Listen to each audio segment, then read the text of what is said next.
I first moved to LA, signs on all the doors said, no actors or dogs allowed. I changed that. And now, y'all ready for something different? Whoa! So Babylon is a big movie with a grand scale and a huge story, and it's 3 hours long. How long was your first cut of the movie?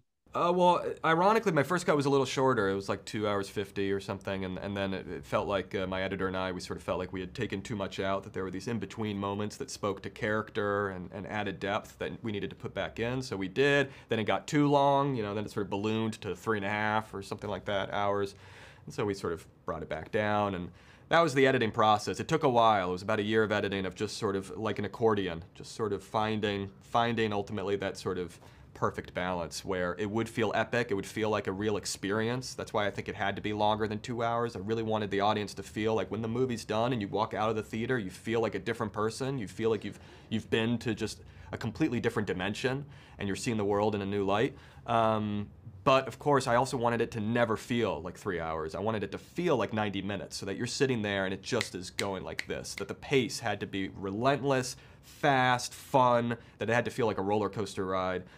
So that was the balance, I guess, to kind of get the sprawl and the scope we wanted and the impact while never feeling long.